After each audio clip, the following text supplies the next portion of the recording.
Mga kaibigan, sa araw na ito ay maririnig po ninyo ang testimonya ng isang nilalang na nais ibahagi ang kanyang kwento upang kapulutan ng aral. Siya ay si Rose. Kabilang ako sa mga tinatawag na NBSB o No Boyfriend Since Birth. Kaya nang minsang may nagkagusto sa akin, nung 28 years old na ako, hindi na ako nagpatumpik-tumpik pa. At yun ang isa sa pinakamalaking pagkakamaling nagawa ko sa aking buhay. Tingin nga. Uy, basta huwag kang maingay ha. Sa'yo ko pa lang to sinasabi. Oo naman. Bakit ko naman ichichika sa iba? Ito naman, wala ka ba tiwala sa akin? Hindi naman sa ganun. Oh, tingnan mo. Oh my gosh! Ang pogi! Oh, diba? Bes! This is it! Nahanap mo na finally si Mr. Right! Ngayong mga panahong to, alam mo, pakiramdam ko, para akong lumulutang sa alapaap. Ang sarap pala sa pakiramdam, ina. Masaya ako para sa'yo. NBSB no more! True. So, kailan mo siya ipakikilala sa mga magulang mo? Ay, di ba dapat siya muna magpakilala sa akin sa mga magulang niya? Sabagay, kasi siya ang lalaki. Correct. Kaya hihintayin ko na lang. Teka, gaano na ba kayo katagal? Isang buwan pa lang naman. Ay, enjoy me stage na yan, Bes. Yan yung puro kilig moments. Pero kapag mag-asawa na kayo, naku, wala na yan. Ganon? Bakit? Hindi ka kinikilig sa asawa mo? So ba? 10 taon na kami magkasama. Sa simula lang naman yung mga ganyang pakiramdam na parang akala mo, lumulutang ka sa ulap, ganun. Ganon? Pero later on, mawawala rin yan. Kaya best, i-enjoy mo yan habang naririyan ka pa.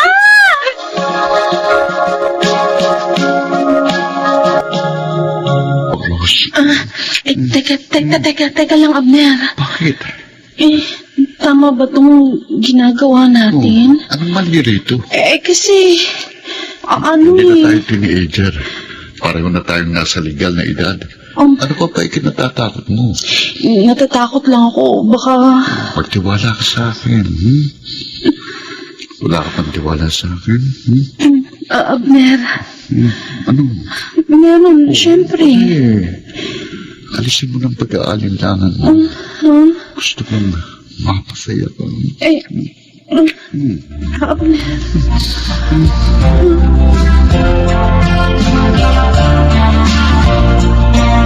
Abner, ikaw na ba yan? Oo. Mabuti naman tumating ka na. Ay, pwede mo ba ako tulungan? Kailangan ko magpalit ng damit. Bakit naman hinintay mo pa ako? Narito naman ang bunso mong kapatid. May ginagawa kasi si Shaira kanina. Ano ba yan? Pagod na pagod ako sa trabaho. Pagdating dito sa bahay, ako pang mag-aasikaso sa'yo. Kaya nga kinuha natin yung bunso niyong kapatid para may katulong ka rito. Sayang naman ang pagpapaaral ko sa kanya kung ako pa rin palang mag-aasikaso sa'yo. Dami mo namang sinabi. Ngayon ka lang naman maaabala. Pagod nga ako sa trabaho Sige na. Hindi na ako magpapalit ng damit. Ano? Total, hindi ka naman tumatabi sa akin pagtulog, kaya ayos lang. Kahit mag-amoy pawis ako. Tumigil ka, Vicky, Lalo mo lang akong iniinis, Pasalamat ka. Nakapagtitimpi pa ako sa'yo.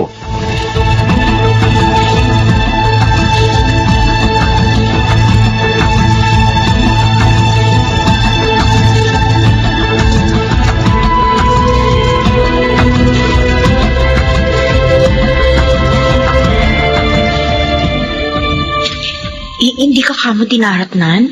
2 buwan na? Oo, Ina. Naku, buntis ka yata. May nangyari na ba sa inyo ni Abner? Oo. Ay, buntis ka siguro. Ina. Bago mo isipin yan, kailangan mo muna makatiyak. Alamin mo muna kung buntis ka talaga. Tapos, kapag positive, didali mo na sa bahay niyo si Abner. Nasa tamang edad ka na naman, Rose. Isa pa, Pwede naman kayo magpakasal habang hindi pa malaki ang tiyan mo. Kinakabahan ako, Ina.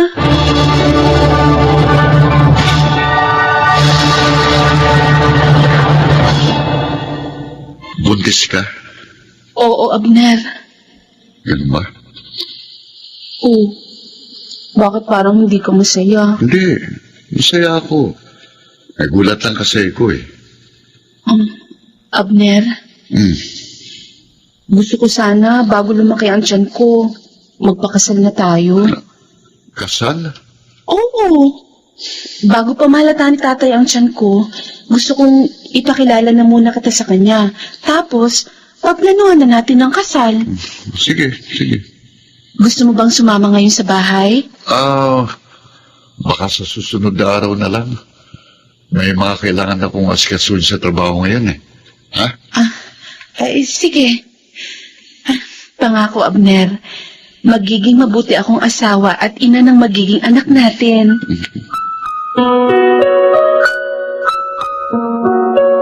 Ano? Isang linggo na kayong walang communication? Tinatawagan ko siya pero iba na yata ang numero niya. Hindi ko siya makontak. Pero, bakit? Hindi ko alam. Hindi ko alam, Ina. Teka, yung workplace niya. Saan ba siya nagtatrabaho? Ang alam ko lang sa private company. Hindi ko alam kung saan mismo. Ano? Rose naman? Hindi naman kasi siya pala kwento. Naku, mukhang iba ang kutob ko dito. Oo, Ina. Bakit naman kasi hindi ka nag-usisa tungkol sa kanya? 3 buwan na kayong magkarelasyon. Nagpagalaw ka na. Tapos hindi mo pa pala alam ang lahat tungkol sa kanya? Ina, tulungan mo ko. Dapat mahanap ko siya. Papatayin ako ni tatay kapag nalaman yung buntis ako. Ano ba itong pinasok mo, Rose? Teka, kapag hindi ko na talaga siya nakontak, ano kaya kung ipalaglag ko na lang tong bata? Hoy, ano ba? Nababaliw ka na ba? Alam mo ba yung sinasabi mo, ha? Buhay yan nga sa sinapupunan mo. Naririnig mo ba ako? Buhay yan! Ina! Gagawa ka ng mortal na kasalanan kapag ginawa mo yung iniisip mo.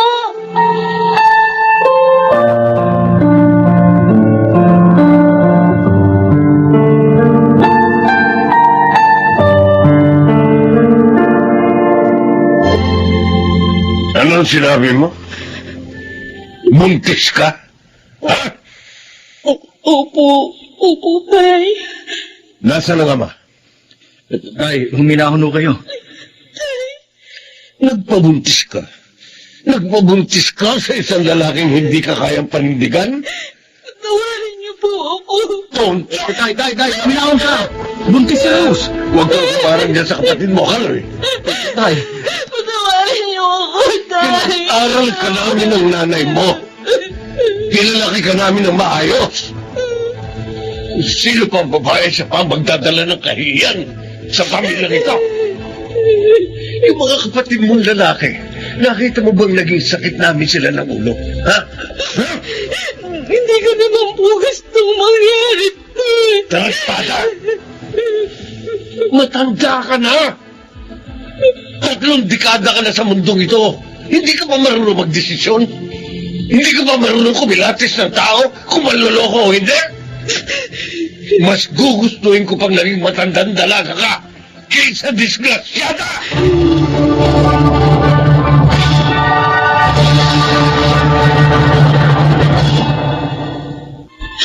Kuya Kaloy, hindi ko alam ang gagawin ko. ibigay mo sa akin ang larawan ng lalaking yan. Ako maghahanap sa kanya. Pero, kuya... Magtiwala ka sa akin. Hindi ako gagawa ng kahit anong hakbang na mas magpapalala ng sitwasyon. Alam ko marami kang tanong sa isip mo ngayon. Ayaw mo bang malaman ang sagot sa mga yan? Kuya, Ako nang bahala. Basta alagaan mo yung pinagbubuntis mo. Huwag mo siyang idadamay sa galit mo sa lalaking yon.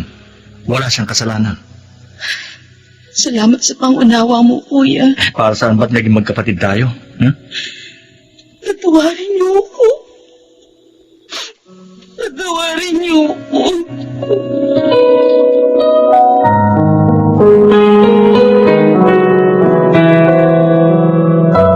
Ito na siguro yun. Sigurado ka ba, kuya? Oo. Tao po. Sino sila? Ito po bang bahay ni Abner Mendoza? Sila. Ilak mo nga ang wheelchair ko. Ito lang, isa niyang binti. Ito nga. Oo, akong asawa niya. Bakit? Asawa ka niya? Oo. Bakit? Kasi may utang siya sa amin. Utang? Oo. Humiram siya ng malaking halaga pero hindi pa niya nababayaran. Ay, pasensya na kayo ha. Medyo hirap kasi kami sa pera ngayon dahil sa sakit ko. Nagpapagamot kasi ako eh. Teka, anong lending company ba kayo? Sasabihin ko na sa kanyang nagpunta kayo rito.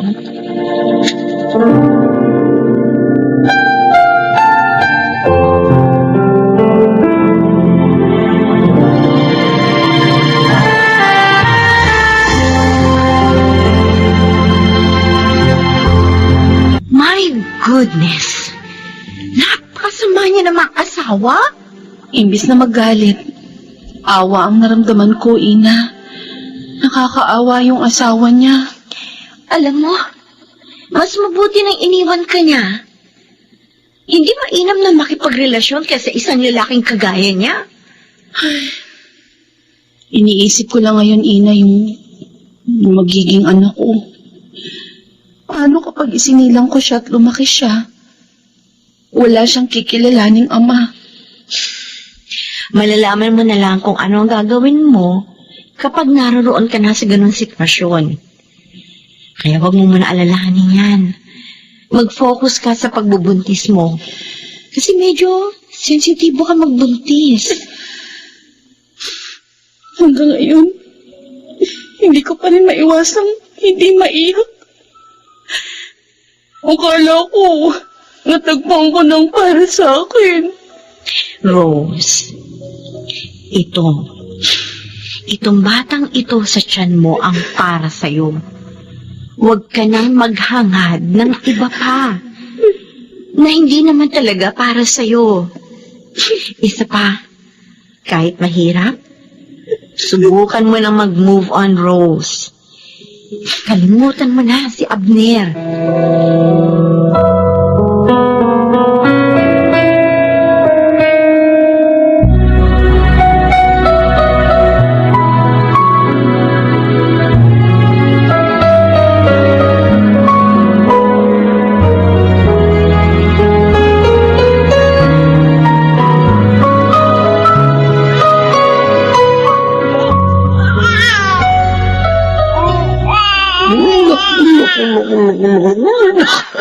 Tuwan-tuwa na naman na kinakarga ng lolo, ha? Tay, Oh, akin na po. Papaliguan ko na po si baby. sige. Naku, hindi ba nangangalay ang braso niyo rito? Ang bigat-bigat niya. Napansin ko nga mukhang bumibigat na eh. Paano hindi bibigat eh? Ang galing dumede. At mukhang tinutubuan na ng ngipin. Oo nga ho, Tay. Napakabilis ng panahon. Salamat ho, Itay. Salamat. Saan? Sa pagmamahal sa anak ko sa kabila ng lahat. Oh, bakit naman hindi ko yan mamahal eh? Apo ko yan.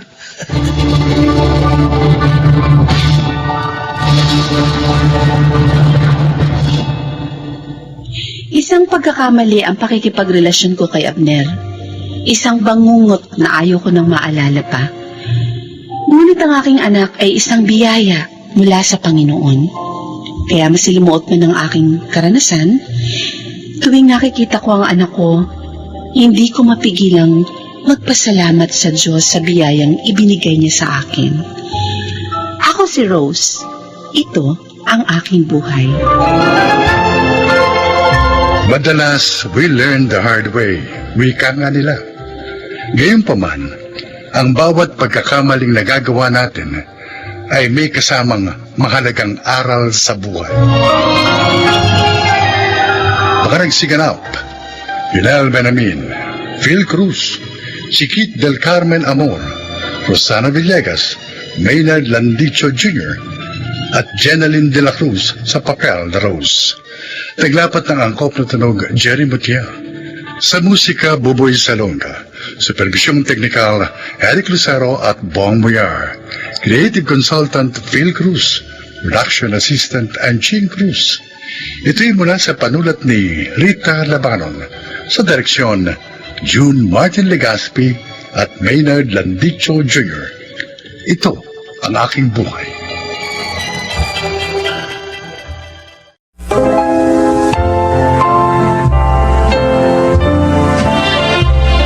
Mga kaibigan, sa araw na ito, inyong maririnig ang kwento ng isang haligi ng tahanan na isinuko na ang buhay sa mga sandali ng kawalan ng pag-asa. Siya ay si Laura.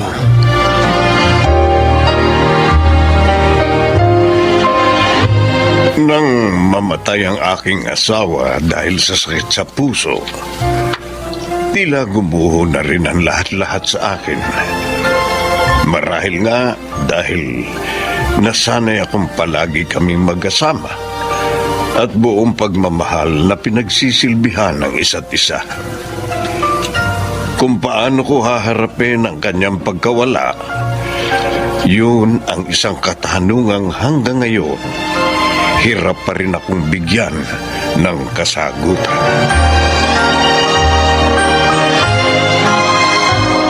Tay, baka pagod na po kayo sa paglalakad. Sumakay muna kayo sa jeep na kinasasakyan na Mira at Kara kasama ng mga apo ninyo. Malayo pa ang sementeryo yung paglilibingan kay Inay. Maglalakad ako hanggang sa sementeryo, Zack. Baka po kasi tumaas ang presyo nyo dahil sa init at pagod. Tara na po. Abangan natin yung jeep na kinasasakyan nila habang gumaandar ang prosesyon ng libing ni Inay. Hayaan mo na ako maglakad, Zack. Ito na lang ang huling pagkakataon na mapag-aalayan ko ng sakripisyo ang nanay mo. Sige po, pero kapag napagod na kayo, sumenyas lang kayo. Nasa gilid lang ako ng karo ni Inay. Sige. Oo, anak. Ate Mira, nakita mo ba si Itay? Kasi wala pa kaninang nakauwi na tayo dito sa bahay. Hindi ko pa siya nakikita. Ipakakainin ko nga dahil siguradong gutom na yon pagkatapos ng libing ni Inay. Nako, nagpilit na magpaiwan sa sementeryo. Kaya sabi ko sa Kuya Sakmo, samahan muna. Pero kailangang umuwi na sila bago dumilim. Baka nga kasi bumagsak na naman ng malakas na ulan, mahihirapan silang umuwi. Naaawa ako kay Itay, ate. Alam kong hindi magiging ganong kadali sa kanya yun. Natanggapin ang pagkamatay ni Inay. Ganyan din ang inaalala ng Kuya Sakmo, Kara. Kaya nga hindi niya mahiwalayan si Itay kanina. Mula sa prosesyon ng libing hanggang sa sementeryo. Nakita nga kasi niyang bagsak na bagsak ang kalooban ni Itay. Ay, kasi naman napakaganda nung naging pagsasama nila ng Inay. Kaya, maaaring mahabang panahon ang itatagal ng kanyang nadaramang kalungkutan. Oo nga. Matagal bago mawala ang pangungulila. Pero may takdang panahon din ang pagdadalamhati. At si Itay lang ang makakatuklas nyon sa kanyang sarili.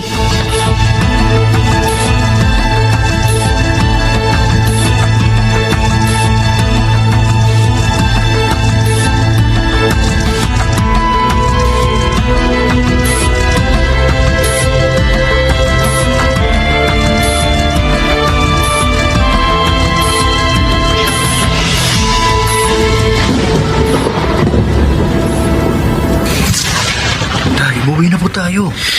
Nagsisimula ng sumaba ang panahon. Saka gumagabi na po. Sige na, anak. Umuwi ka na. Gusto ko pang manatili rito sa harap ng puntod ng nanay mo. Bumalik na lamang po tayo dito kapag maayos na ang panahon. Pangako, ihahatid ko kayo ng motorsiklo. Kapag kasi naulanan kayo, baka magkasakit kayo, Tay. Mas mabuti nga magkasakit na rin ako. Para mamatay na rin ako. Para magkasama na rin kami ng nanay mo. Dahil hanggang sa mga sandaling ito, hindi ko pa rin matanggap na nasa loob na siya ng nichong yan. At hindi ko na siya mayayakap kailanman.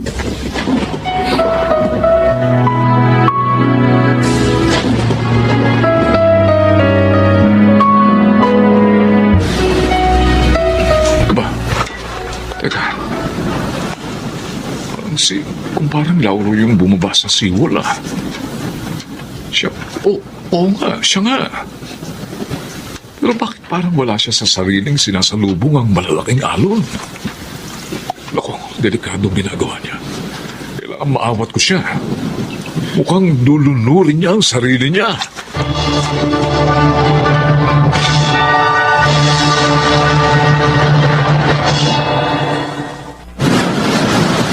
O dito. Halika dito, paring Lauro. Halika, maupo tayo dito sa malaking batong ito ng medyo matuyo naman ang mga damit natin. Pareho tayong basang-basa eh. Pare, ano ba naman ang pumasok sa utak mo? Bakit bumaba ka ng seawall? Eh, pinagbabawal nga ang pagbaba doon eh. Sana, hindi mo na lang ako iniahon mula sa dagat, paring Dante. Pare, Pinayaan mo na lang sana akong tangayin ng malalaking alon. alam mo pare, ayokong isiping tama ang kutob kong sinasadya mong lunurin ang sarili mo nang makita kitang sinasalpok ng malalaking alon kanina. Eh, mabuti na lang pala umikot uli ako rito sa pagbibisikleta kaya nakita kita. Nang mamatay ang kumare mo, ayoko na rin mabuhay dahil hindi lang ako nawala ng asawa, kundi ng isang matalik ding kaibigan. Pare, hindi naman talaga mawawala ng iglap lang ang sakit na nararamdaman mo. Sa panahon lang iyong pagdadalamati. Pero, kailangan mo rin tulungan ang sarili mo. Tumigil lang ikot ng mundo ko, pare. Wala na akong interes sa lahat ng bagay. Pare, labanan mo ang pagkalungkot. Kailangan mong matutuhan kung papaano tugunan ang iyong sitwasyon para maipagpatuloy mo pa ang iyong buhay.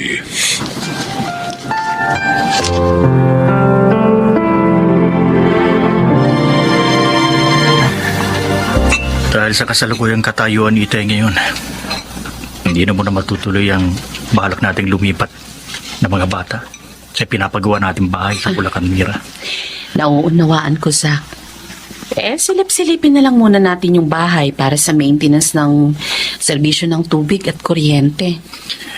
Nag-aalala rin kasi akong baka hindi kayanin mag-isa ni Kara ang pag-aalaga kay Itay.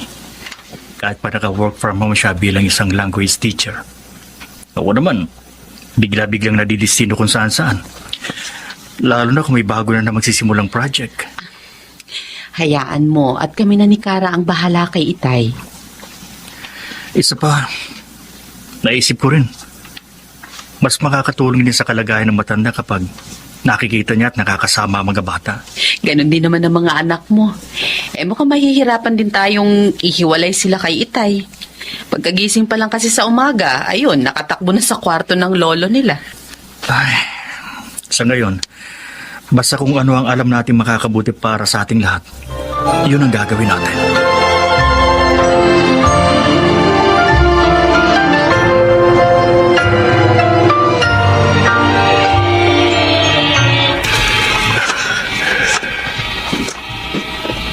Tama. Sasalubungin ko rin. Magpapasagasa ako. Ito ang pinakamabilis na paraan para mamatay ako. Magkakadurog-durog ang katawan ko. Magkakaluray-luray. Imposibleng pati kaluluwa ko mabuhay pa. Padating na, Andren. Dinig na dinig ko na malakas na busina nito. Pwepwesto na ako sa Riles.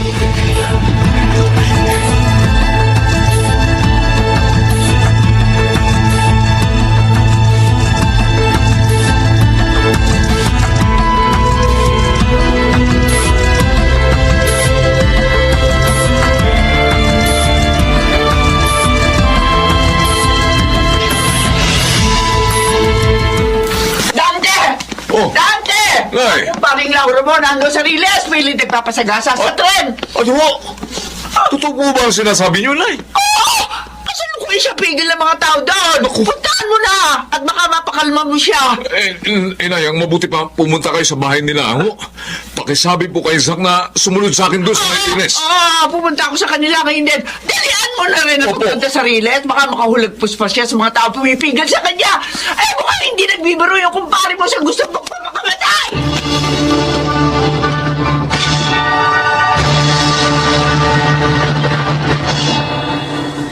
Itay, alam namin hanggang ngayon, hindi nyo pa rin matanggap ang pagkawala ng inay.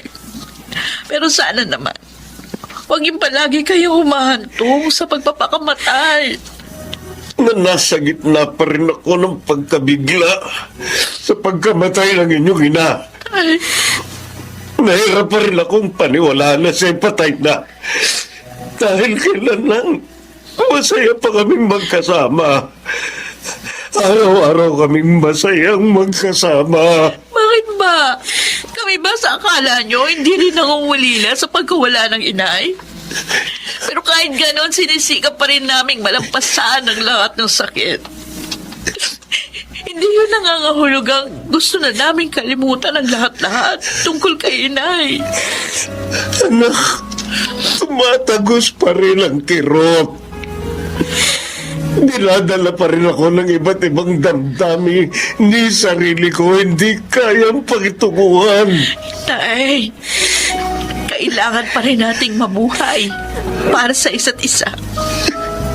Sana, pilitin nyo ring mabuhay para sa amin ni na Kuya Zach at Ate Mira. At para na rin sa mga apo nyo. Mahal na mahal namin kayo, Itay. Kaya ayaw din naming mawala kayo sa mga piling namin.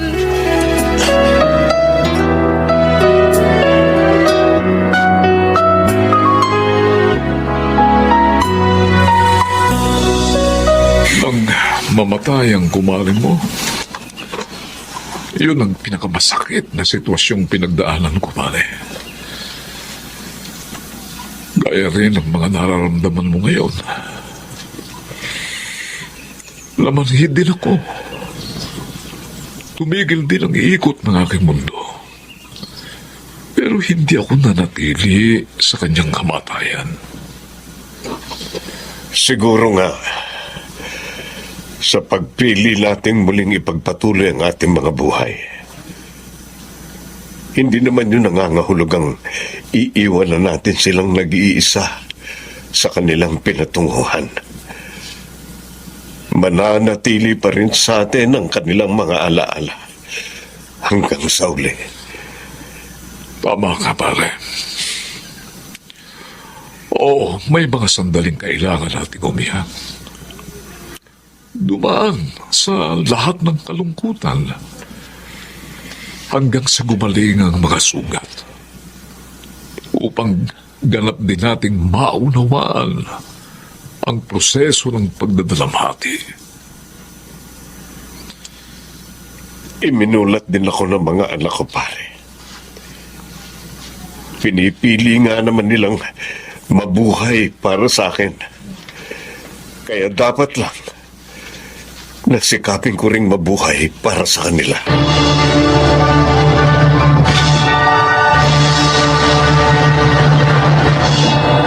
Alam ko, bagamat nasa mahaba pa akong proseso sa pagtanggap sa pagkamatay ng aking asawa, unti-unti pa rin akong makababalik sa normal na buhay.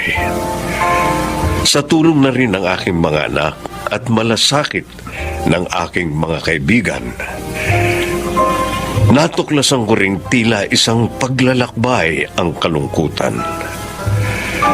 Hanggang sa matagpuan ang hinahanap na kapayapaan para sa sarili. Sa ngayon, patuloy pa rin ako sa pagsisindi ng kandila at pagdadala ng bulaklak sa puntod ng aking asawa bilang tanda ng walang hanggang pagmamahal ko sa kanya. Ako si Lauro, At ito ang aking buhay.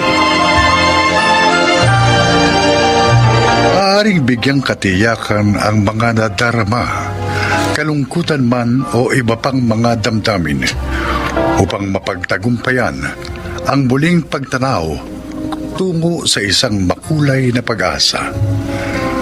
Mga nagsiganap: June Martin Legaspi, Maynard Landicho, Susan Robles, Jenaline de la Cruz, Rosana Villegas, at Lionel Benamin sa papel na Lauro.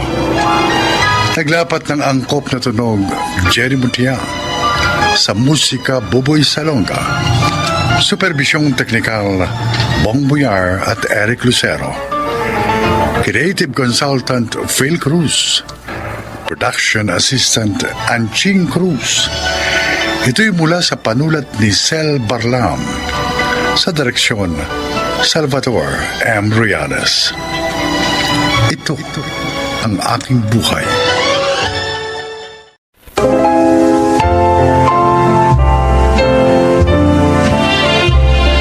Magandang araw po mga kaibigan. Marinig natin ang kwento ng isang binatang buhay na patunay ng kasabihang try and try until you succeed. Siya ay si Kevin. Sabi nila, libre lang ang mangarap.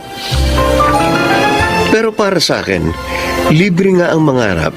Ngunit kung gusto mong tuparin ang pangarap mo, hindi ito basta-basta. Maliban sa magastos, susubukin din to ang iyong pasensya, katatagan at tiyaga. Ayan na. May resulta na ng licensure exam para sa mga guro.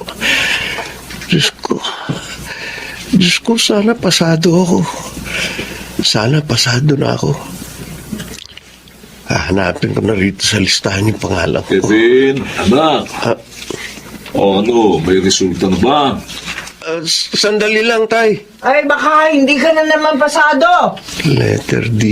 Sa letter D ako titingin. De Leon.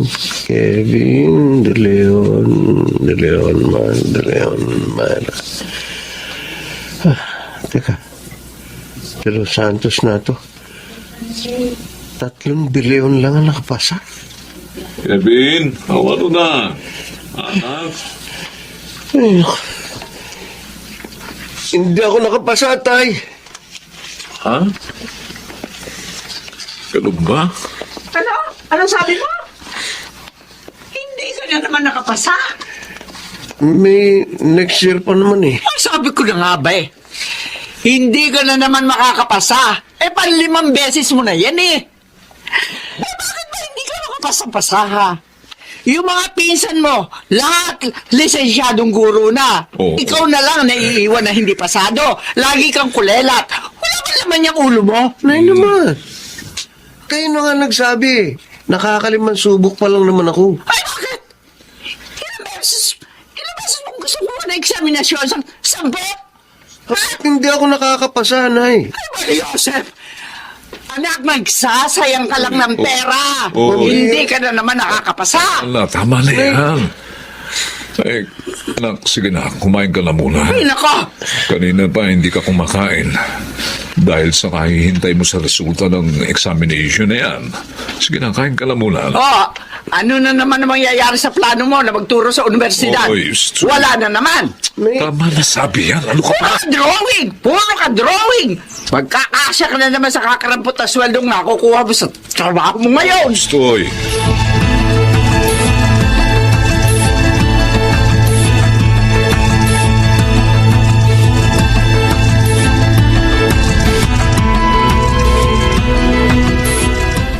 Ibili niyo na lang po nitong libro si Chichay para mabasa niya po ang ituturo ko bago pa ako pumunta rito sa susunod na linggo. O sige, sasabihan ko ang papa niya. Sige po, ma'am. Siya nga pala. Pasensya ka na ha. Pwede bang sa susunod na buwan na lang ang bayad ko sa'yo? May pinagkagastusan kasi ako ngayong buwan eh. Kaya wala nang natira sa budget namin. 2 buwan na ang utang ko sa'yo. Pasensya ka na, Kevin, ha? Kailangan talaga kasi ni Chichay ng tutor, eh. Sige po. Ayos lang nga. Sa susunod na buwan nyo na lang po ako bayaran. Talaga? Salamat, Kevin, ha? Walang anuman po. Ay, siya nga pala, Kevin. Ano yung resulta ng LET mo? Nakapasa ka ba? Licensed teacher ka na ba? Hindi pa po. Hindi na naman po ako nakapasa. Nako, buti na lang. Ano po? Pasensya ka na kung ganito reaction ko. Kasi iniisip ko, nung isang araw, na baka kapag nakapasa ka, hindi ka na mag-tutor kay Chichay. Wala ako ibang maisip na pwedeng mag-tutor sa anak ko.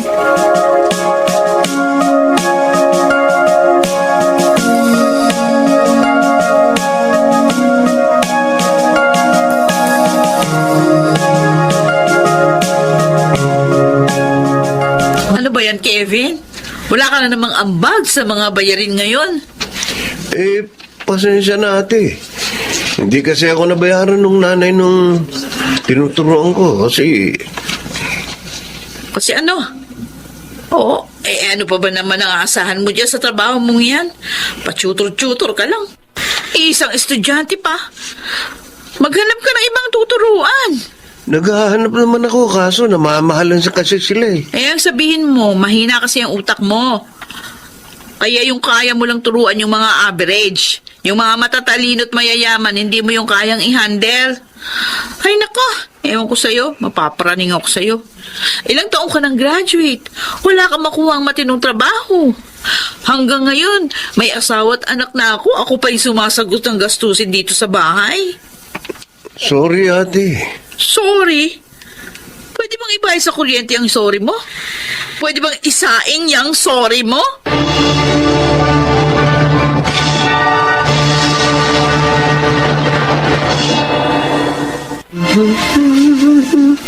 Aba, mukhang magandang gising ng anak ko ah. Morning tay. Alam mo bakit? Oh, bakit, Kevin? May bago akong tuturuan ngayon. Oh, talaga? Uy, mabuti naman. Salamat sa Kahit Diyos. paano, madadagdagan ang kinikita ko. At saka pala tay, nagluto ako ng almusal. Uy, ganun. Salamat. Salamat, anak. Naisampay ko na rin yung mga damit. Yan lang ang may tutulong ko sa inyo ngayon, tay. Ang ipagluto kayo at ipaglaba at paglinis ng bahay. Bay, huwag mong nilalang yun. Mahirap yung mga gawaing bahay na yan. Ay, siya nga pala, Kevin, anak. Pagpasensyahan mo lang nanay mo at ate mo, ha? Kapag may sinasabi silang hindi maganda, ipasok mo na dyan sa kaliwang tainga at ilabas mo na lang sa kanan. Ganon na lang gagawin mo, ha? Huwag mong didibdibin. Totoo naman ang mga sinasabi nila, tay. Nasasaktan ako sa una, pero nauunawaan ko naman kung ako siguro nasa kalagayan nila, baka ganun din ang sasabihin ko eh. Basta ako, anak. Masaya ako na nagsisikap ka kahit kakalampot ang kinikita mo sa trabaho mong yan. Tiyaga lang, ha? Tiyaga. Sikap. At darating din ang panahon na aanihin mo ang lahat ng iyong itinanim. Akala ko, nung kinuha kitang tutor ng anak ko, tataas na grado niya. Hanggang ngayon, kulelat pa rin siya sa klase. Ginagawa mo ba ng maayos ang trabaho mo? Sorry, Ha? sir. Sorry po. Pagbubutihin ko pa mga pagtuturo sa kanya. Mabuti pa maghanap na lang ako ng ibang tutor. Huwag naman, sir. Kahit po huwag niyo na akong bayaran hanggat hindi tumataas ang grade niya. Siguraduhin mo lang na mag-i-improve ang performance niya sa klase. Kung hindi, Promise po, sir. Promise. promise ha? Pagbubutihin ko po sa susunod na grading period, tataas na po ang grades niya.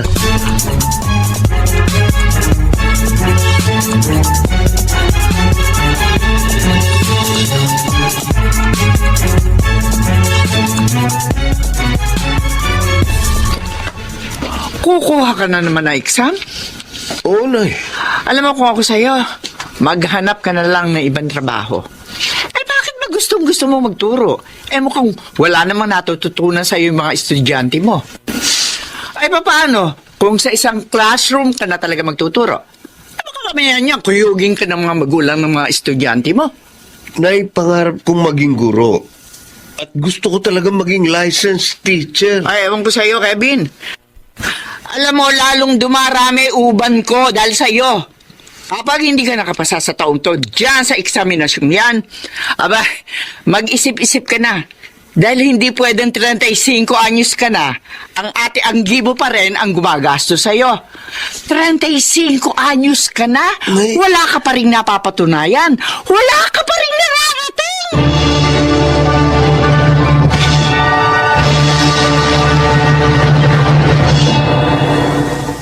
O ano, anak? Wala pa bang resulta? Ha? Wala pa, Tay. Sandali, oh. Titingnan ko mabuti. Re-review ko. Eh, ang bagal naman yung Oo. yung computer na yan. Tagal, Huwag kang maingay dyan. Tay, Oh, meron na. talaga. O, sige, dali. Tingnan mo na, anak. Sandali. Nanginginig nga ang kamay ko. Uy, sige, bilisan mo. Oh, Diyos ko, bahala ka na po. De Leon, sige na, hanapin mo na sa De Leon. De Dali. Leon J. De Leon Joshua. De Leon. Oh. Oh, ano, anak? Bakit?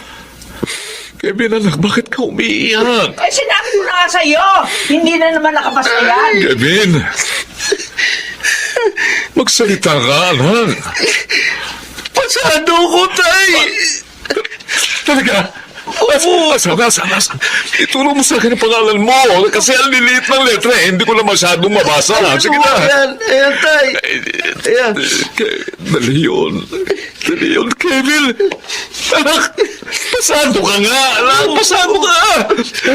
Oy, pasado ang anak natin. Pasado si Kevin. Oo, anak, nagbunga na.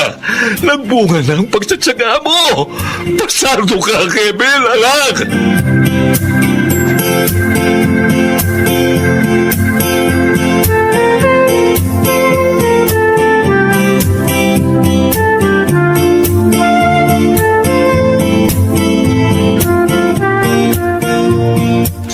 Sa ika-6 na subok mo, saka ka nakapasa.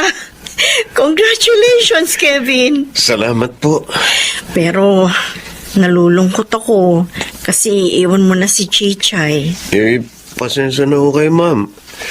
Kukulangin na kasi ako ng oras, tapos medyo malayo rito yung pagtatrabaho kong universidad. Kaya, hindi na ako rito mapipirmi. Kaya nga, ayos lang. Pero, salamat sa lahat, Kevin, ha? Oh, Eto nga pala, para sa'yo. ano po ito? Ibinili kita ng bagong bag na magagamit mo kapag nagtuturo ka na. Nagtabala pa po kayo. May nakuha ang racket kasi ang asawa ko. Kaya may pera kami ngayon. Para sa iyo yan. Alam mo ba, napakalaking biyaya ka sa pamilya namin. Lalo na kay Chichay. O sino ba naman na magtsatsaga sa isang batang may kapansanan? Sa isang batang may learning deficiency. Pero ikaw, hindi mo hinusgahan ang anak ko. Nagtyaga ka para matuto siya. Ngayon, magaling na siyang magbasa at magsulat. Pinaiiyak niyo naman po ako eh. Alam kong magiging isa kang mabuting guro, Kevin.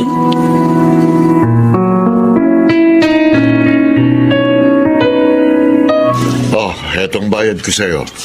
Naku, sir, isang buwan lang naman po ang babayaran nyo kasi ngayong buwan lang tumaas na ang grado ni Brent. Tanggapin mo na yan. Araw-araw nagtsatsaga kang puntahan kami rito sa subdivision para lang turuan si Brent.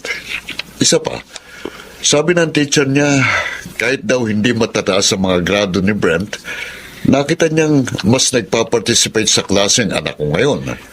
Nagkaroon siya ng confidence at isa pa, nagkaroon ng maraming kaibigan. Natutuwa po kung malaman yan, sir. Pasensya ka na, Kevin, kung napagsabihan kita dati. Pero salamat, ha? Mapalad ang mga magiging estudyante mo. Mapalad sila.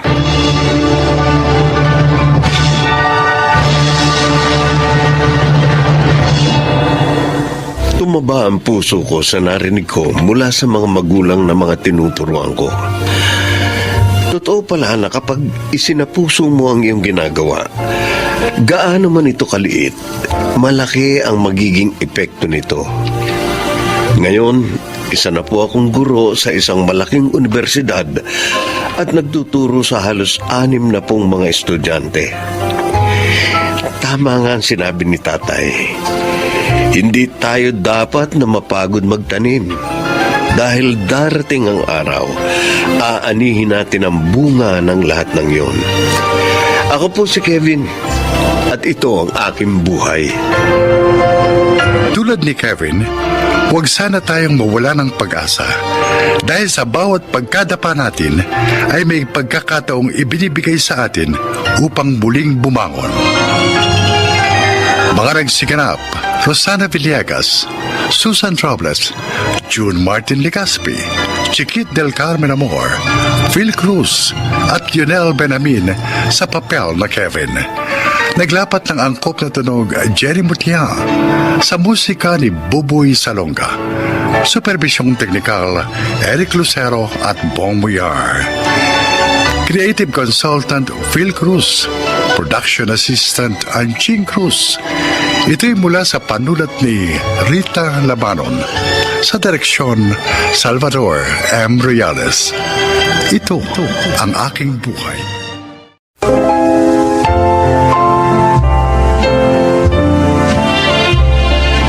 Mga kaibigan, sa araw na ito, inyong maririnig ang kwento ng isang may bahay na nanindigan sa kanyang mga saloobin, hindi lang para sa kanyang sarili, kundi maging pati sa kanyang mga anak. Siya ay si Laura. Magkasintahan pa lang kami ni Luis na magpunta siya sa Sharjah at magtrabaho doon bilang isang fire engineer sa mga itinatayong malalaking building sa nasabing emirate. At dahil naging maganda ang takbo ng profesyon niya ron, naging magaan din ang buhay namin nang lumagay na kami sa tahimik.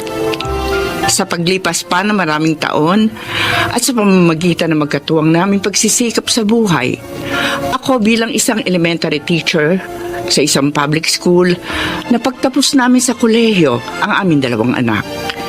Pero ang inaakala kong pagkakaroon ng kapayapaan ng isip dahil naidaos na namin ang para sa kinabukasan ng mga bata, doon ako nagkamali.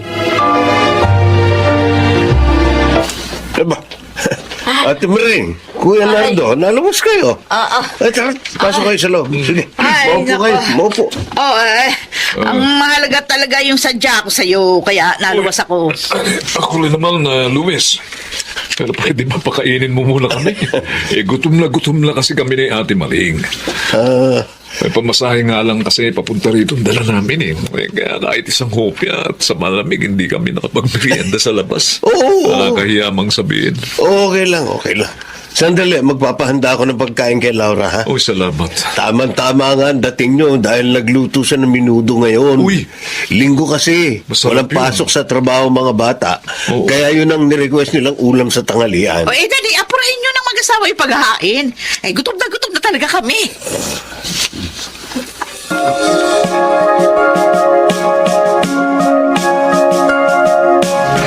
Alam mo, kuya, kinakabahan talaga ako. Kapag pumupunta dito yung mga kapatid ni Daddy, Bakit naman? Allergic ka na ba talaga sa mga partido ni Daddy? kasi nga, mukhang may hihingi na naman kani-kanyang pabor. Tuwing pumupunta ang mga yan dito, talaga namang may mga pakay. Ang hindi ko pa gusto sa kanila, pangit magsipagsalita. Wala sa hulog ang mga sinasabi. Malamang ganun sila makipag-usap sa mga kasama nila sa bahay. Ewan ko ba dyan kay Daddy? Parang giliw na giliw pa siyang kausap yung mga kapatid niya. Malambot kasi si Daddy pagdating sa mga partido niya Hawak siya sa leeg ng mga kapatid niya.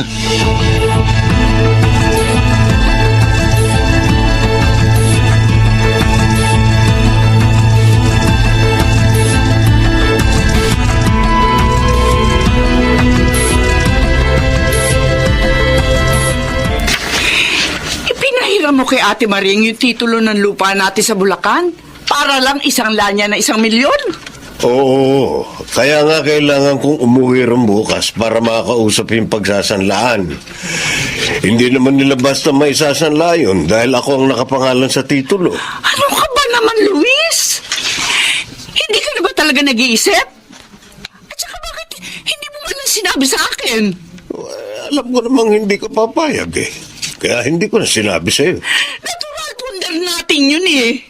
Hindi para sa kanila, kundi para sa mga anak natin o sa pagtanda natin. Gipit lang daw talaga sila ngayon. Matutubos din daw ni Leon. 1 taon ang hihilingin nilang palugit sa taong pagsasanlaan. Pamukat-mukat mo niyan. Tayo pa rin ang guguluhin ng mga iyan kapag mararabatan ang titulo ng lupa sa pinagsanlaan. Si Kuya Nardo nga pala, humihingi ng tulong para sa bunso niya. Gusto raw mag-college. Kaya umaamot sa bahagi ng sinesweldo ni na Noel at Millie. Ano? Pati mga anak mo, isinubo mo sa kompromiso sa mga kapatid mo? Pang-aabuso na talaga yung ginagawa ng mga kapatid mo, Luis. Hindi naman siguro ganun, Laura. Gipit lang talaga sila. At Gipit? wala namang matatakbuhan kundi tayo. Pang-aabuso yun, Luis! Pang-aabuso! Pang-aabuso yun! Laura, magbalik ka rito. Huwag mong pagsalitaan ng ganyan ng mga kapatid ko. Laura!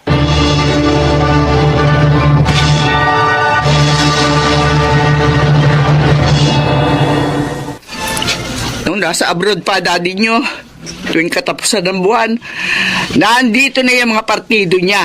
Kasama pa lahat ng mga anak. Kanya-kanya nang hingi ng pera. Ala yata, milyones yung pinadadala sa akin ng daddy nyo ng mga panahong yun.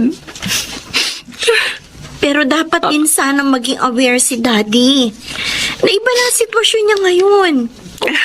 Hindi pa niya masabi sa mga kapatid niya na wala naman siyang trabaho para masustentuhan pa ang mga yun. Mataas nga kasi pride ng daddy nyo.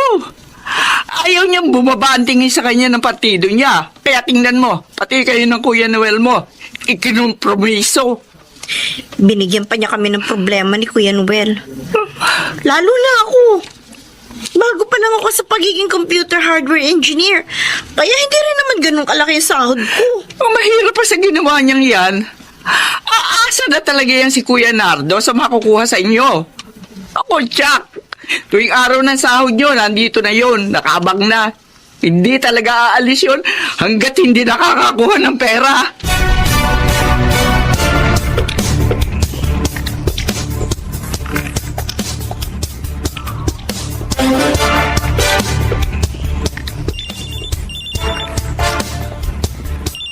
Sino kaya itong tumatawag? Kasagsagan pa naman ang auditing job ko ngayon. Number lang kasing lumalabas sa screen ng cellphone ko. Hindi naman pwedeng hindi ko sagutin. Dahil baka nga tungkol sa trabaho at importante. Hello? Hello. Sino po sila? Yun. Ang titulado mo ito. Tito Nardo. Kayo po pala. Oo, kinuha ko nga kasi yung cellphone number mo sa dati mo. Para sa ino nga ako dumirekta. Yung nga kasing ipinangako niyang monthly allowance ng anak kong bunso na nasa college. Oh, Sa'yo ko na nga raw kukulin. ganun po ba? Oo. Pero hindi pa po ako sumasahod dito. Aba, pangutang mo na lang kami. Tapos ipamali transfer mo agad, ha? Kailangan na anak ko ng pera ngayon eh. Ganun ho. Oo.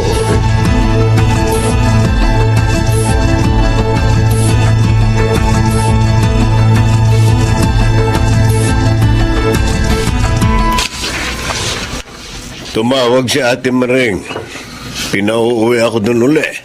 Magpapadagdag daw kasi sila ng 1/2 milyon sa pinagsanlaan ng titulo ng lupa natin. Dapat nga pinaghahandaan nila yung pantubos doon sa titulo. Dahil ilang buwan na lang ang takdang araw ng pagtubos sa pinag-usapan ng pinagsanlaan. Tapos ngayon, magpapadagdag na naman sila ng 500,000 piso. Nalugi nga raw sila sa mga pananim nila. Kaya kailangan uli nila ng bagong puhunan. Ay nako, ewan ko sa iyo, Luis. Kung hanggang saan mo gusto magpakabayani sa mga kapatid mo. Hala, sumigi ka! Pero ako, ayoko na! Kami ng mga anak mo, ipuwera mo na kami sa kahinaan mong tanggihan ang mga pang-aabuso sa'yo ng mga kapatid mo. Alam mo ba masisira ang relasyon namin magkakapatid dahil lang sa sinasabi mong yan? Kung kailangan masaktan ka para lang maunawaan yung mga sinasabi ko, sige lang. At kung kailangan magalit yung mga kapatid mo para lang maunawaan ako, paninindigan kong lahat ang mga sinabi ko.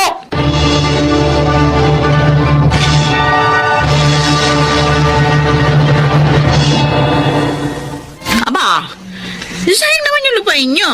Kung hindi matutubos yun, Luis. Kahit 2.5 milyon may pagbibili pa yun. Wala nga kaming pera. Kaya hindi namin na masasagot yung pagtubo sa pagkakasanla ng lupang yun. Pwede, pagbili mo na lang ng tuluyan para mas mapakinabangan pa natin yung pinagbilhan. Ayun, oo. Tama si Ate Maring Luis. Iba. Gawin na lang natin pera yung lupa niyong yun. Oo. Kesa sa marimata, di ba? Ha? Magmamatrikula na kasi si Bunso ngayong semestre na ito. Kulang na naman yung perang ibinibigay ng mga anak mo Yan nga ang isa ko pang gustong bigyan ng punto, Kuya Nardo. Oh, Hindi na makapagbibigay sa iyo ang mga bata. ano? Aba, hindi po pwede yung Luis. Ano, iiwan kami sa ere ng mga anak mo? Oh, ay, paano pag-aaral ng nursing ni Bunso ko? Kailangan din paghandaan ng mga anak ko ang kanilang kinabukasan. Aba, Mga bata pa sila at ito ang tamang panahon ng pagpupundar para sa kanilang hinaharap. Luis, Kung kaya hindi ko sila dapat hadlangan sa kanilang magagandang layunin.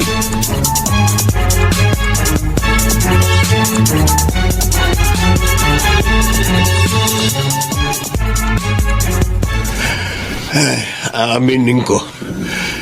Ang gaan ng pakiramdam ko pagkatapos kong sabihin ang mga nasa sa loob ko kina Ate Maring at Kuya Nardo kanina. Parang nakawala ako sa isang mahigpit na pagkakagapos. Halos kalahati ng buhay mo. Naibigay mo naman sa kanila, Luis. Tsaka namulat din akong nadadagdagan pa ang mga taon sa ating buhay.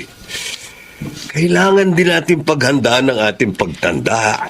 Maraming taong pa ang darating sa ating buhay na magiging magkatuwang pa rin tayo, Luis. Siyempre, kasama pa rin natin ang mga bata. Hanggang nandito pa rin sila sa poder natin, mananatili pa rin tayong nagtutulungan at isang masayang pamilya. Ngayon ko rin aaminin, napakapalad kong ikaw ang naging kabiyak ng puso ko, Laura. At pinasasalamatan kita dahil pinagkalooban mo ko ng mababait na anak na katulad ni na Noel at Millie. Totoong wala akong mahihiling pa sa nasa itaas.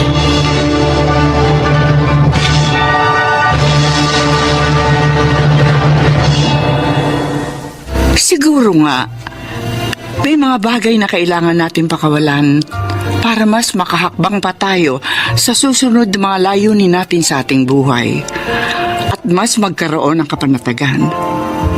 Sa huli, natanggap na rin ni Luis na ipagbili na lamang ang lupain namin sa Bulacan. Itinabi namin sa bangko ang sumobrang pera mula sa pinagbentahan nito. Bilang bahagi na rin ng paghahanda namin para sa aming retirement plan. Oo, kami na ang nagdesisyon sa huling perang pinakinabangan pa namin sa pag-aari namin lupa at hindi ang kanyang mga kapatid. Sa kasalukuyan, ini-enjoy pa rin namin ang presensya ng aming mga anak habang hindi pa nila naiisipang bumuo ng sarili nilang pamilya. Ako si Laura. Ito ang aking buhay. Sa landas ng buhay, walang pinakamahalaga kundi ang pagpaplano para sa kinabukasan. At sa bawat pagpatak at pagtakbo ng oras, ang pamilya ang makakasama at masasandalan natin sa pagpapala pa rin ng poong may kapal. Mga nagsiganap, si Kit del Carmen Amor, Rosana Villegas, Lionel Benjamin, Phil Cruz, June Martin Legaspi at Susan Robles sa papel na Laura. Naglapat ng angkop na tunog Jerry Mutia sa musika ni Boboy Salonga. Supervisyong teknikal Eric Lucero at Bong Villar. Creative consultant Phil Cruz. Production assistant Anching Cruz. Ito'y mula sa panulat ni Sel Barlam. Sa direksyon Salvador M. Royales. Ito ang aking buhay.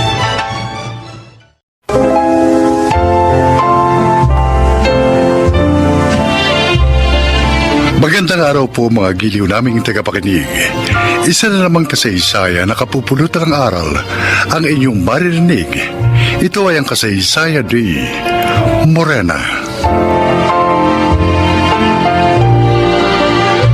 Sales lady ako sa isang mall. Doon ko naman nakilala si Ronald. Gwapo, anak mayaman, pero mayabang. Kaya sa dalawa kong maliligaw, higit na malapit sa akin si Dindo. Masarap tong ginataang hipo na bigay ni Dindo, anak ka. Kasi po masarap magluto ang nanay niya. Sinagot mo na ba si Dindo, Morena? Di pa po. Oy, bakit? Mas gusto mo ba si Ronald kaysa kay Dindo? Hindi po, oh. Nayayabangan nga ako sa taong yan eh. At saka tingin ko, di naman siya seryoso sa akin. Ganon naman pala eh. Bakit ayaw mo pang sagutin si Dindo? 1 taon na siya nanliligaw sa'yo. Boto naman ako sa kanya. Huwag kayong mag-alala, Nay. Konting panahon na lang. Sasagutin ko na siya.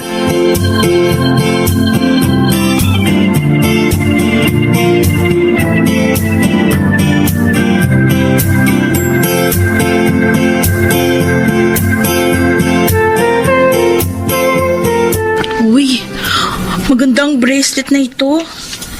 Pero, sorry Ronald Hindi ko matatanggap. Bakit naman? Sabi mo maganda. Tapos hindi mo matatanggap. Huwag ka sanang magagalit sa sasabihin ko. Ibaling mo na lang sa iba ngayong pag-ibig. Ano? Inaayawan mo ko? Morena, ang daming babaeng nagkakandara pa sa akin. Pansinin ko lang. Kaya nga sila na lang ligawan mo. May iba akong mahal. Si Dindo yun, hindi ikaw.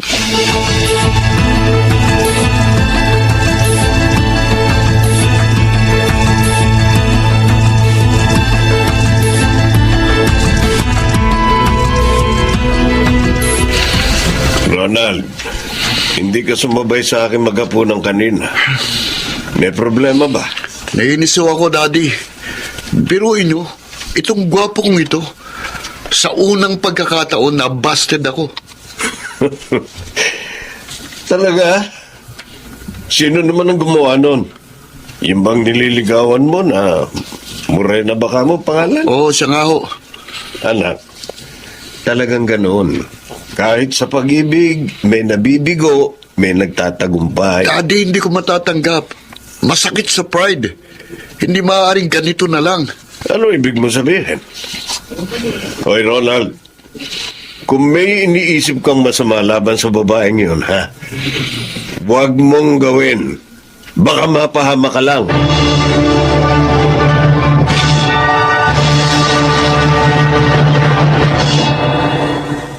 Ang saya ko, Ronald, kasi dinalaw mo ko. Nagkita ulit tayo. Pauline, may gusto kasi akong sabihin sa'yo eh. Ayan na, magtatapat na yata siya. Ano eh? Ano yun, Ronald? Sabihin mo, huwag ka mahiya. Magpapatulong sana ako sa'yo kay Morena. Ano? Kala ko pa naman, magtatapat ka na sa akin. Hindi pala. Sorry, Pauline. Kasi ang kaibigan mong gusto ko eh. Sana tulungan mo ako para tanggapin niya ako.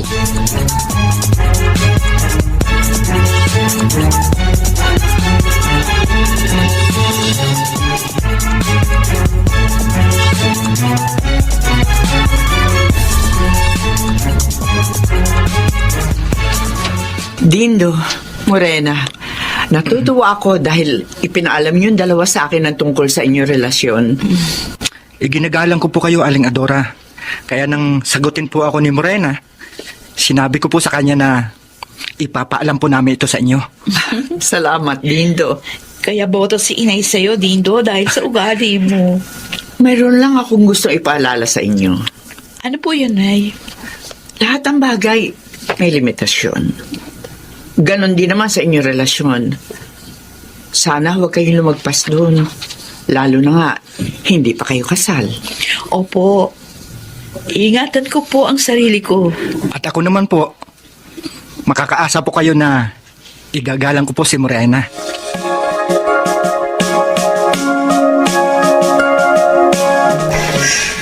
Wow! Kayo na pala ni Dindo. Oo, Pauline. Nung makalawa pa. Alam na ba ni Ali Adora? Oo naman. Sinabi namin agad. Ang swerte mo talaga, girl. Haba ng hair mo. Bakit mo naman nasabi yan? Kasi, dalawang gwapong lalaki nag-aagawan sa matamis mo. Oo. Yung isa, mayaman. At si Dindo naman, may kaya sa buhay. Hindi ko naman sadyain. Alam ko, ingit lang ako sa swerte mo. Sana all. Darating din ang Mr. Right mo. Sana, si Ronald na lang yun. Kaso ikaw ang type niya eh. Nagpapatulong pa nga siya sa akin para tanggapin mo. Sabi ko naman, wala akong magagawa doon. Ang lalaking yun talaga. Halata ko naman sa kanya na hindi siya seryoso sa akin. Oh, bakit mo nasabing hindi siya serious sa'yo? Kasi nakita ko siya sa isang fast food. Nagsusubuan sila nung kasama niyang babae. Ay naku, Pauline. Playboy siya.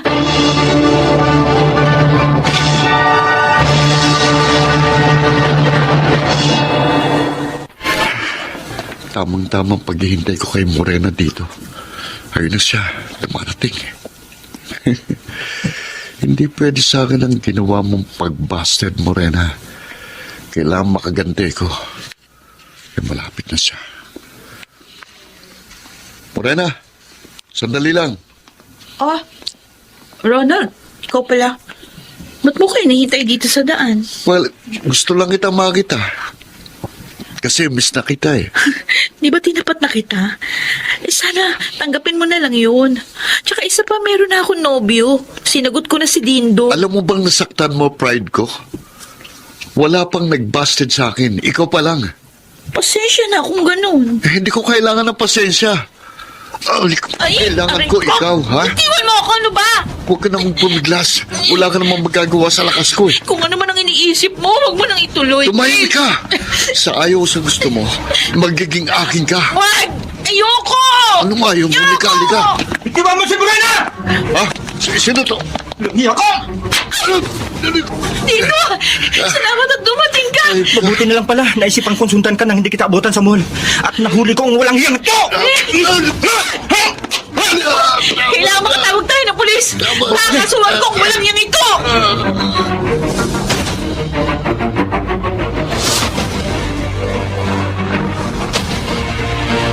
Walang niyakan lalaki ka! Aliko. Halika, Dora. Patawarin niyo na ako. Morena, nagsisisi na ako. Nasaktan lang talagang pride ko, kaya ako nagawa yun. Hindi ka namin mapapatawad! Dapat sa'yo makulong. Buti na lang po, Nay. Dumating si Dindo. Nailigtas niya ako sa kamay ng ulang niyang to. Ronald, Daddy, ano itong ginawa mo? Daddy, tulungan niyo ako. Ayoko makulong. Miguel? Adora? Magkakilala kayo, Inay? Oo, anak. Dahil ang taong ito, siya ang tunay mong ama. Ha? Tunay kung ama? Anak natin siya, Adora. Oo. Siya ang pinagbuntis ko. Nalayuan kita. Oh, Dahil nalaman ko niloko mo ko. May asawa ka pala. Kung ganun, magkapatid kami sa ama. oh Diyos ko.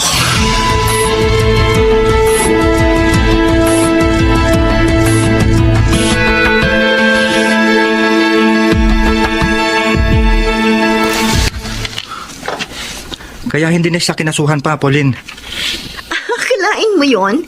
Magkapatid pala kayo sa ama ni Ronald, Morena? Hindi nga rin ako makapaniwala. Pero yun ang totoo. At doon pa sila sa presinto nagkaalaman. Buti na lang pala, nailigtas mo si Morena, Dindo. Kung nagkataon, malaking problema. Tama ka. Good news pa for me. Ang pangyayaring ito. Ha? Bakit naman? Ay, diba? Alam mo naman, noon pa, crush ko na si Ronald. O, edi ibig sabihin, may chance pa ako mapansin niyo. Oo naman. Dahil inamin din ni Ronald sa akin na hindi niya ako talagang gusto. Na-challenge lang siya. Kaya niya ako niligawan at pinagtangkaan ng masama. Naisip ko lang, Morena, Na? kung half-brother mo si Ronald, ibig sabihin, mayaman na kayo, Morena!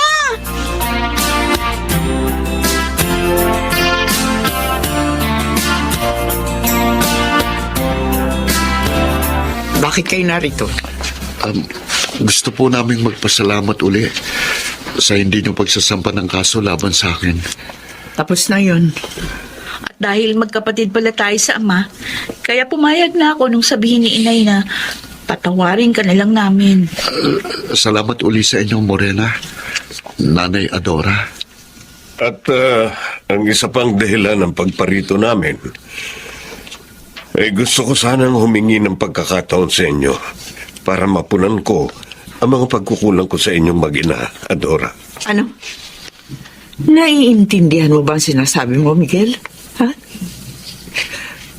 Tapos ng mahabang panahon? Adora, patawarin mo na sana ako sa pagsisinungaling ko sa iyo noon tungkol sa kalagayan ko. Siguro kaya nangyari ito ay para maituwid ko ang kasalanan ko sa iyo. Biyudo na ako at maaari na kitang pakasalan. Miguel, At gusto kong makasama kayo ng ating anak at ibigay sa kanya ang magandang buhay na matagal na ipagkait sa kanya. Pwede naman yun. Dahil matagal na akong biyudo. totoo po ba ang sinasabi niyo? Oo, anak. Taos sa puso ko ito. At sang-ayon din ako sa gusto ni Daddy. Sana pumayag na kayo, Morena, Nanay Adora, upang maging isang pamilya na tayo.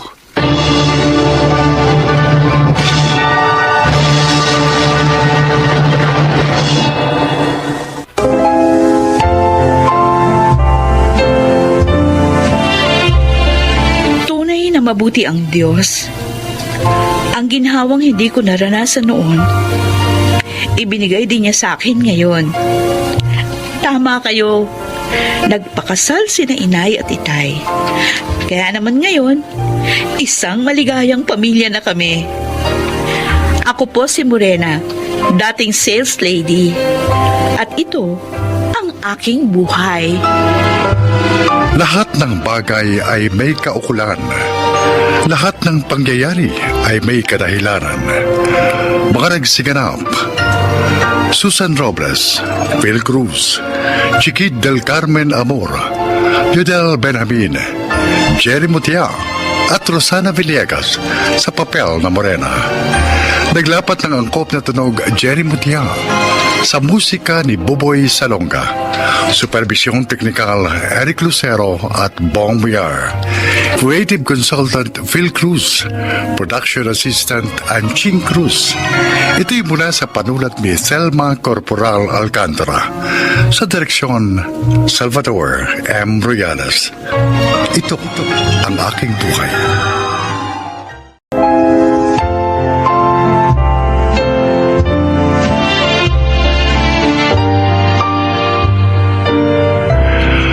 Mga kaibigan, sa araw na ito ay maririnig po ninyo ang testimonya ng isang dilalang na nais ibahagi ang kanyang kwento upang kapulutan ng aral. Siya po ay si Tina.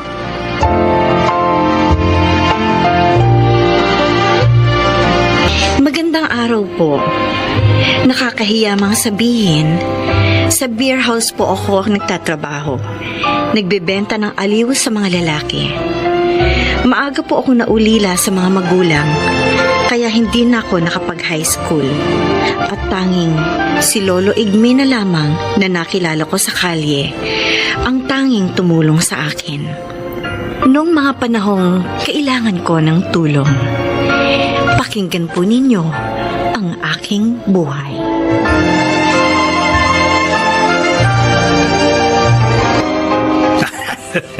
Ang sarap mo talaga, Tina. Wala kang kupas. Hoy, nakadalawa na tayo Bayaran mo na ako, Rufo.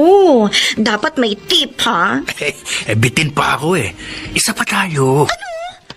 Nakadalawa ka na, hindi ka papagod? Bakit? Di mo na ba kaya? Sabihin mo lang. Bibigyan kita ng gamot para lumakas ka. Ha? Ayoko ng drugs. Hostess lang ako pero hindi ako adik, ano?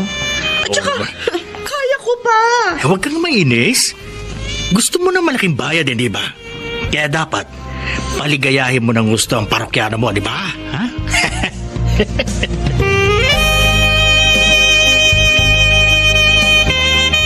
O, Tina. Mukhang masama pakiramdam mo Hindi ka pa bumabangon dyan sa higaan mo. Yung anak mo nga pala, napaliguan na ni Lolo Igme. Salamat naman. Masakit ang katawan ko, Joy. Yung visit kasing Rufo na yun, pinagod ako. Nako! Lupang talaga sa sex ang lukulukong yun. Ay, malas mo lang. Ikaw na ang paborito niya ngayon. Nagbigay naman ba ng malaki? Oo. Pero, alam mo, kulang pa yun sa sakit ng katawan na binigay niya sa akin. Sa mga pambababoy niya. Kakasuka siya. Ano ba? Nag-iimot ka na naman dyan. Ilang taon ka na sa trabahong ito hanggang ngayon ba? Hindi ka pa rin sanay. Sanay na. Pero nangangarap pa rin ako, syempre, na makaalis sa putikang ito. At makalaya sa pambababoy ng mga lalaki. Paano? Tulad ko rin, wala ka rin pinag-aralan. Oh, di ba? May anak ka pa na kailangan buhayin. At bukod doon, ikaw rin ang sumasagot sa mga gamot ni Lolo Igme.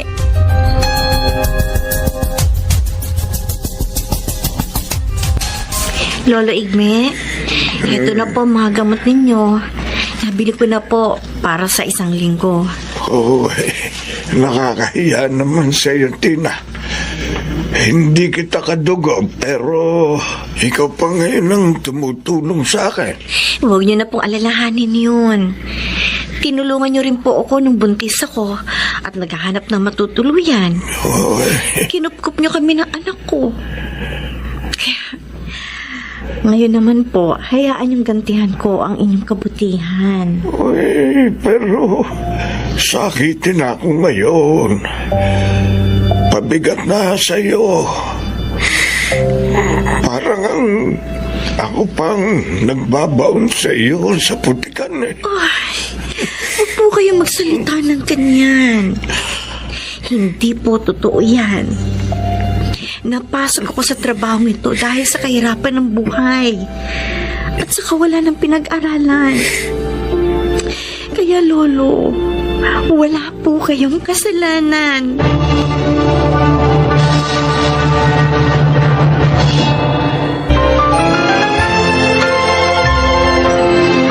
Balikan natin ang ating tampok na kasaysayan dito sa ating dulang. Ito ang aking buhay.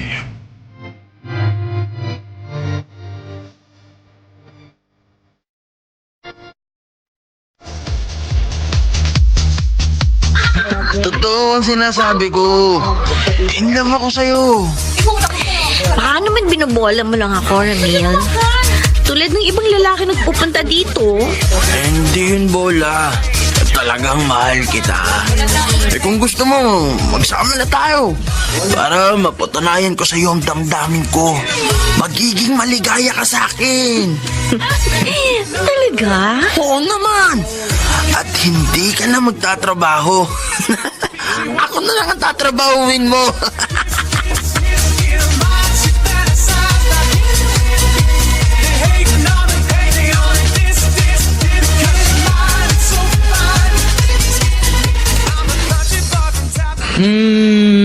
Para yung punta ni Ramil sa beer house, At lagi ding may regalo sa'yo. Binobola ko. Huh? Nililigawan ako kuno. Sinasakyan ko nga lang mga pambobola niya. Bakit? Anong sinasabi niya? Kesyo, kung gusto ko raw magsama kami at liligaya daw ako sa kanya. Oh, ano naman sinagot mo? Ano naman yung nararamdaman mo? Naiinis ako. Pero hindi ko pinakahalata sa kanya. Alam ko naman na gusto lang niya akong gamitin ng libre, no? At pagkatapos magiging tagabuhay niya? Mabuti naman. At hindi ka nadadala doon sa mga matatamis niyang salita. Joy. Tama na ang minsan panloloko sa akin ng isang lalaki. Hindi na mauulit yun.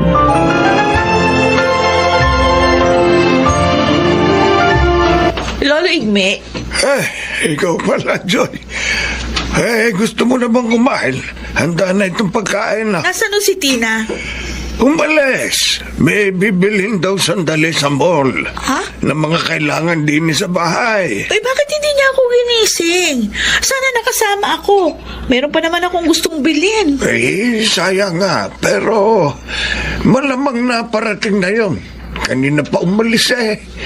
Dapat nga narito na siya. Bakit po wala pa?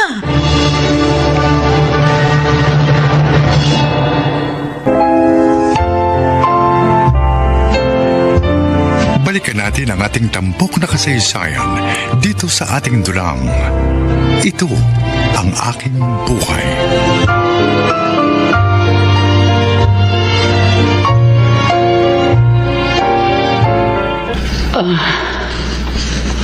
Asan ako?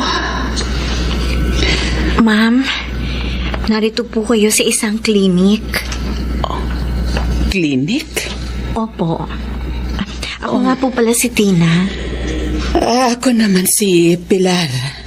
Kanina po, Ma'am Pilar, habang nag-aabang ako ng masasakyan pa uwi sa amin, nakita ko pong nabuwal kayo.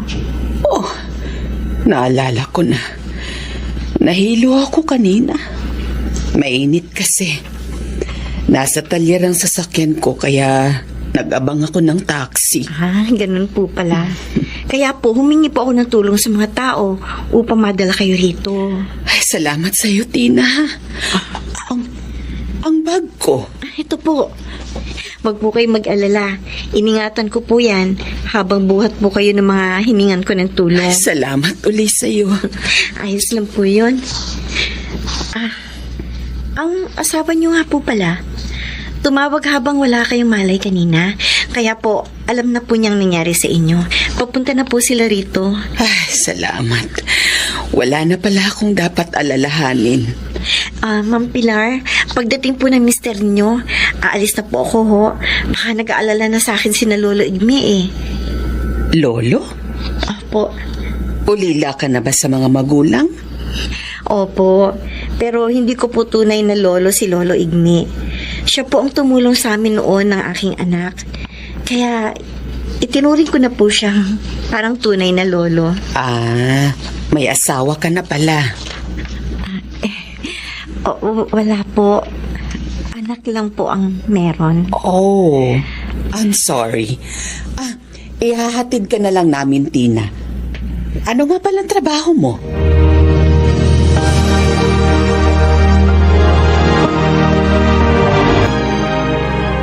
Yun pala ang dahilan.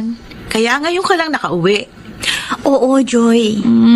Sila ba yung sakay nung magarang kotse na nagkatid sa'yo? Oo. Alam mo, ang bait nilang mag-asawa. Alam ba nila trabaho mo? Oo, pinagtapat ko. Nakakatuwa naman itong kaibigan ko. Matulungin na. Honest pa. Alam mo namang hindi ko ugaling magtahi-tahi ng kwento, di ba? Sabi nga pala ni Ma'am Pilar, magkikita raw kami uli. Bakit daw? Ewan ko. Hindi naman niya sinabi kung bakit.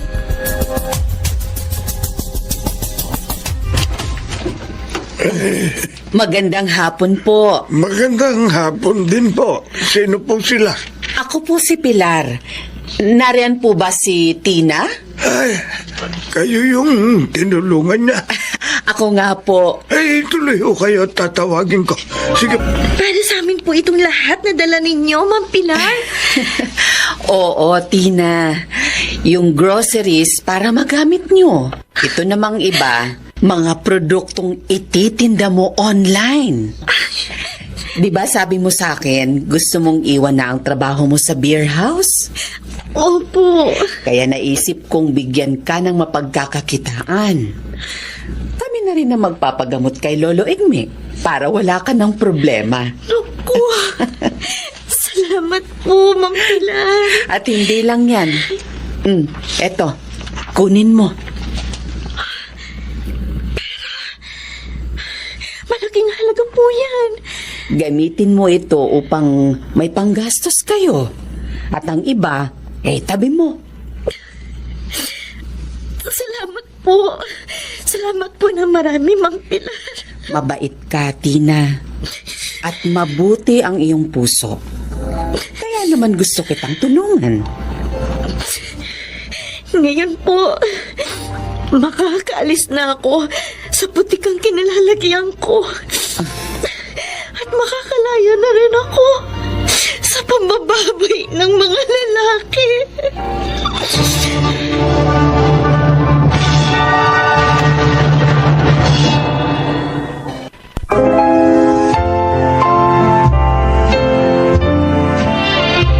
Walang pagsidla ng aking kaligayahan ng mga oras na yon. Ang isang maliit na pagtulong ay nagbunga ng katuparan ng aking pangarap.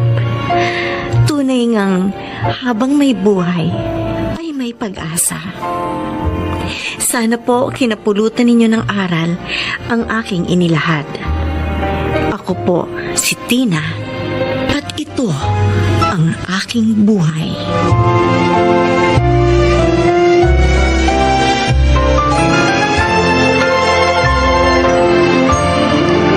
Mga nagsiganap, Leonel Benjamin, Rosana Villegas, Maynard Landicho, Angelo Alcantara, Jeneline de la Cruz at Chiquit del Carmen Amor.